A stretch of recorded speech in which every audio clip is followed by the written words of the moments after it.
Okay, so I'm gonna talk about the film. What was it called? God, I can't even. Jesus Christ, I can't. What's the name? Oh, Elemental. Sorry, I probably lost any viewers that I had with that little intro. But Elemental. So I'm gonna talk about Elemental. So Elemental was a movie. Came from Pixar, which feels weird saying because it really doesn't feel like a Pixar movie, to be honest. And it was a movie that came out. I don't remember if it came out in theaters. I think maybe it did. I think it did, and it did really bad. Yeah, it did. It was in theaters, and I didn't go. But people are saying maybe people didn't go because they knew it was going to be on Disney Plus, so they didn't need to go. But as we saw with the Barbie movie, will go to an people will go to the theaters if they think it's really an important film to watch, because they can't wait and they want to go with their friends. But Elemental, this was not the case. People did not show up to the theaters for Elemental. So what was Elemental about? Well, Elemental was about. Whoa, so many people. Okay. Elemental was about. There's a. Well, I'll just summarize real quick. So there's a girl, and she was like fire. She was made out of fire, and I don't remember her name, but she was made out of fire, and her family had come from the fire land. You know, I think the idea is they're pretty much Asian. I think that's fair enough. I think the voice actors are for the fire people are Asian. I'm not 100% sure, but long story short, there was there was segregation going on before they got there, and then they moved. Um, so everyone was real like racist essentially. To this is I didn't even so they moved from this fire like place where everyone is a fire, like literally everyone was fire, and they moved to this place where there's tree people, cloud people, and water people, and so her parents did that, and I think maybe her parents disowned them, but I'm not sure on that.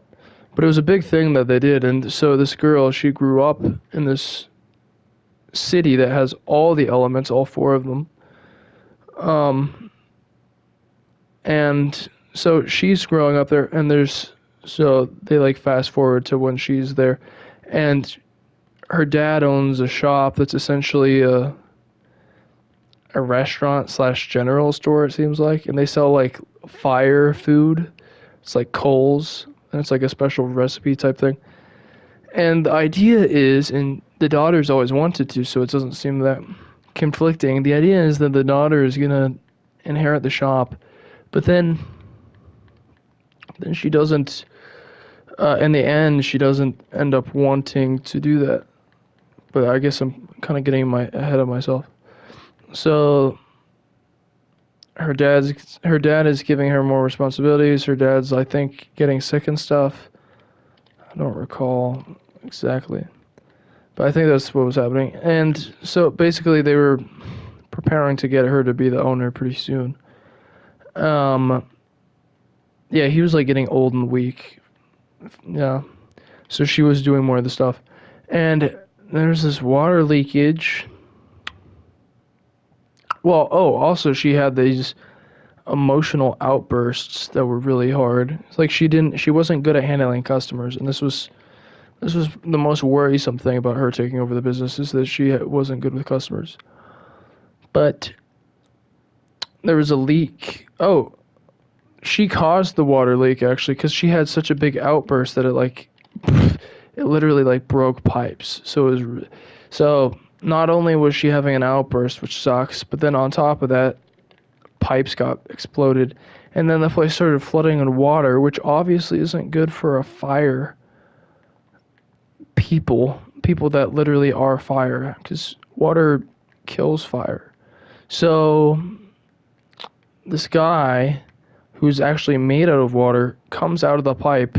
He's crying a bunch, which is interesting. And this is explained pretty much later. It's like the idea is water people cry a lot. They're just a very, like, they enjoy crying. But the water guy comes out of the pipe and he's like, I'm gonna have to report you. Your business is gonna get shut down. But he's very sorry about it. He's crying and stuff. It's like, I gotta do it. It's my job. She's trying to explain everything to him, trying to convince him not to do that. And then they get to the building where he puts in the note for the official like recommendation of closure or whatever at the government agency. And you know, that's a whole thing.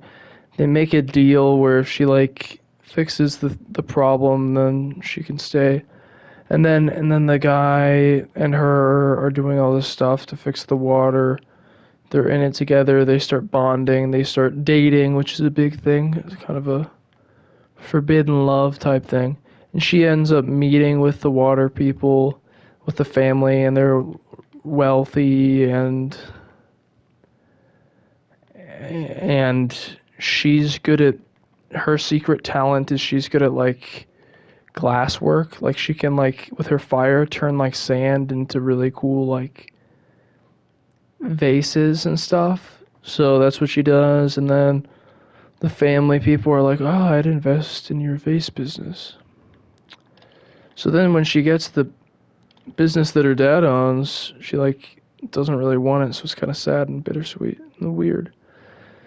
Anyway, the fix for the water thing ends up breaking, of course, and then stuff gets out of control, and then she fixes it, and then the water boyfriend, the dad doesn't like the water boyfriend. At one point, the water boyfriend comes in and eats the fire food, and he, like, struggles with it. The dad is, like, unimpressed. But anyway, in the end of the movie,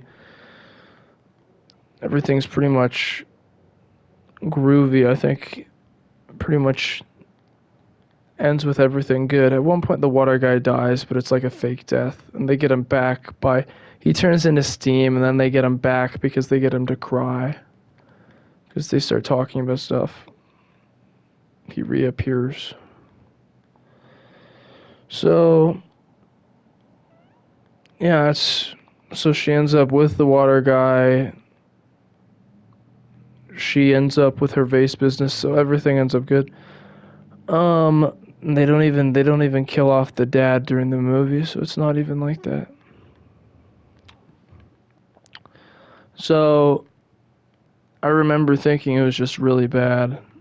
I would still want my people to watch it, because when you watch something, obviously you want other people to watch it to talk about it with them. So I like told my brother to watch it. He has not watched it. But it definitely was not. It definitely was like the worst. It felt like the worst Pixar movie I'd seen. I know a lot of people didn't like The Good Dinosaur. I don't know which one I'd rather watch. I watched The Good Dinosaur in theater, and I enjoyed it at the time, but pretty much because of the animations.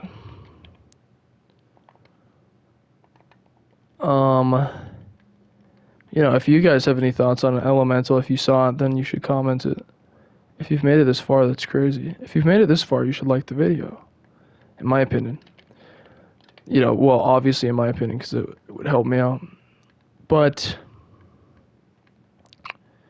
what made it bad was like it felt like a combination of a bunch of stories that I'd already, like, not even a bunch. It felt like a combination of like two stories. Like it felt like Zootopia, and then it felt like just any story where somebody doesn't want to do what their parents want them to do. It felt like a story that didn't need to be told, essentially. And the animation, I don't know, it just wasn't, the concept really feels like it's already been done. Like it really felt like Zootopia, because in Zootopia, obviously, they have all the animals living together. And then they have the different zones for different animals. Like it felt like Zootopia was like a whole like it was like a cultural moment where everyone was talking about it for a while, and it was like super cool. And then you had Elemental, which I don't think anybody who like was part of the creation of Elemental if they were thinking, would like expect that to be like anything culturally relevant. Like it just fell completely flat, and I think rightfully so, to be honest. Anyway, those are my thoughts on Elemental. Thanks for watching. Like and subscribe. Share the video. Thank you. Comment your thoughts. Thanks for watching.